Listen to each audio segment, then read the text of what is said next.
Welcome back to another episode of Rock Boys Football. Sitting here Monday morning, have watched this Georgia game multiple different times since Saturday night.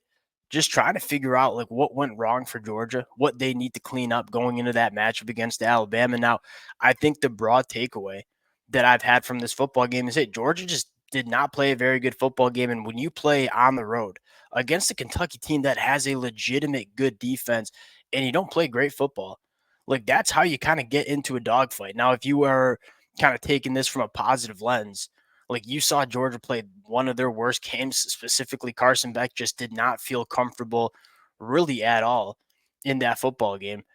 And you're still able to go on the road and beat a Kentucky team that is historically a damn solid program in the SEC. I think you're pretty fired up about it. That's probably the worst football game you're going to see Georgia play in 2024. I think some positives. We're going to get into the negatives, but I think some positives. One, Jalen Walker. Like the Georgia fans who've been rocking with the boys for the last 12 months, we have been banging the table for him. Y'all have been banging the table for him. He flashed in 2023. This kid has put it together in 2024. I think he's one of the best pass rushers that we see in this conference. And so I think that's a massive takeaway. And I think, again, just winning a gritty game where you're going into your bye week with a fire lit under you in terms of getting better as a football team, I think that's certainly positive. Want to get into specifically dive into this offense and just talk about what we saw from Georgia's offense, what kind of went wrong specifically with Carson Beck. Now, before we get into it, as always, to the Georgia fans, I'm sure every single one of you guys who's listening Monday morning has watched this game multiple times. Would love to hear from y'all as well in the comments section. The amount of support you guys continue to show, it means a lot. If y'all do enjoy the content, consider subscribing to the channel. Let it fly in the comments section. And without further ado, let's try to get into this. And I want to start with Kentucky did a really good job kind of dragging this game into the mud, right? They played slow. Georgia only ran, I think, 22 plays in the first half. And when they came out in the second half, the first two drives were an 11-play field goal drive, a 10-play touchdown drive. So you started to see Georgia in the second half find a little bit more success on the offensive side of the football, which is a good sign, right? Mike Bobo, I know, has definitely caught a lot of heat after this football game. That's back-to-back games going back to the Clemson game where he's made some really good second half adjustments, right? This Georgia offense was anemic in the first half, really could not get anything going coming out of the half. You had two scoring drives. I think that certainly was good to see. Now, getting into Carson Beck's performance, it was kind of weird. One of the things we love about Carson Beck, the Georgia fans know, I have Carson Beck as the best quarterback in the country in all of college football. One of the things I love most about Carson Beck is this kid never seems to get rattled all too often. He just never seemed comfortable. I mean, I don't think the Georgia offensive line was probably one of the worst offensive line performances we've seen in terms of running the football and in pass protection. And so when Carson Beck doesn't have that run game, when he doesn't have the kind of solid pass protection that I think he's accustomed to sitting behind that Georgia offensive line, that certainly probably plays a role in Carson Beck looking uncomfortable. But I think you got to give a ton of credit to this Kentucky defense. Like we said this heading in, this Kentucky offense kind of stinks. I don't think they'll be able to block up Georgia. They certainly didn't block up Georgia in that football game. That being said, this defense is legit. I mean, they got NFL dudes at every single level of that defense. I think Mark Stoops does a phenomenal job in terms of mixing up the looks and mixing up what he wants to do on defense. It's a talented defense. It's a well-coached defense, and you could tell it gave Carson Beck some real struggles in the first half. Now, what I was a little bit surprised with, and I think this was kind of Georgia's mentality coming into this football game was, hey, we know Kentucky is not going to be able to move the football on us all that consistently. And so do we need to do that much on offense to win this football game? I think in the game plan it was probably a little bit of a vanilla conservative offense. Let's get into the bye week and focus on playing Alabama.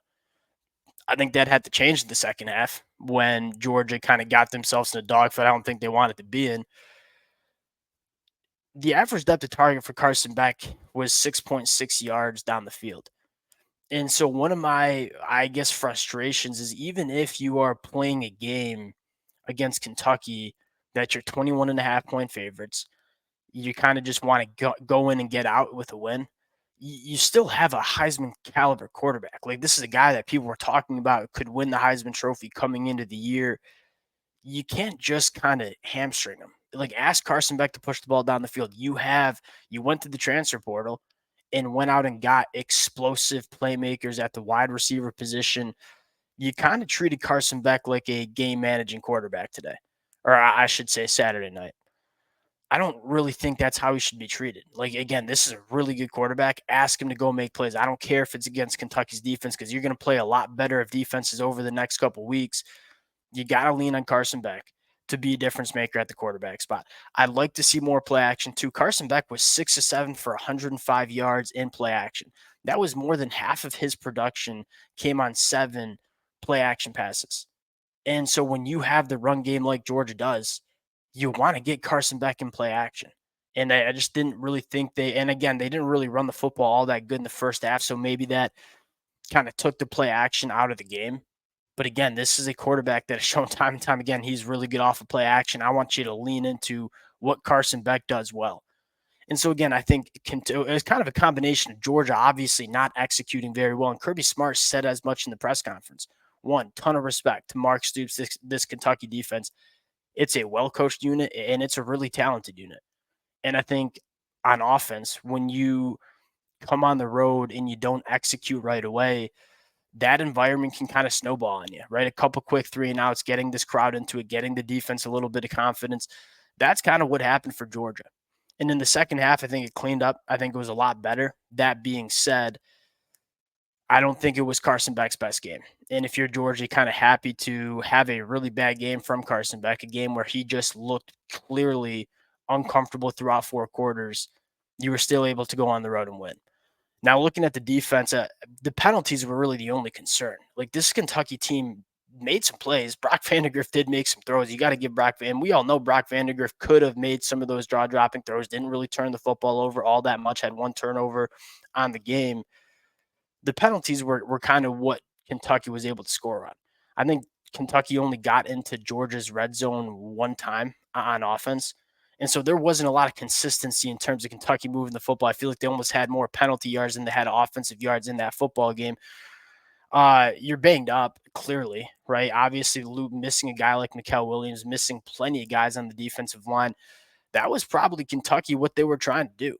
Like, hey, we know Georgia is a little thin on the defensive line. Let's try to stay on the football field. Let's try to muck this game up and kind of get to the depth of Georgia. And Kirby Smart said that in the press conference. We had a lot of guys that have played the most snaps in their career in this football game. I thought they showed up. Again, I think the real storyline here is Jalen Walker. Our biggest question mark for Georgia heading into 2024 was, do they have that pressure in the 2024 season? Because quite frankly, I thought that's what was missing in 2023. You had some guys that were obviously very, very good, but I didn't think you had the game wrecker, especially in the pass rush. I think Jalen Walker has emerged as that guy, and you're seeing Georgia trust Jalen Walker a heck of a lot more than they did in 2023. I think 2023, Jalen Walker was a little physically underdeveloped, obviously freaky juice off the line of scrimmage, but wasn't great against the run. And so Jalen Walker didn't really, if you can't play the run, Georgia's not going to play you that much. And so Jalen Walker did not play very much football for Georgia last year, still was by far, in my mind, the best pass rusher on the film, even in the statistical categories. Now Jalen Walker, you can tell, has added some of that physicality. He's a guy that can handle and kind of stand up against the run. And so he's playing a lot more. Jalen Walker was a freak show. I thought Ingram Dawkins was really good when he was healthy out there. Again, you're having some guys step up for Georgia. I'll say this, and I this might be taking it too far, but I'll say it anyways.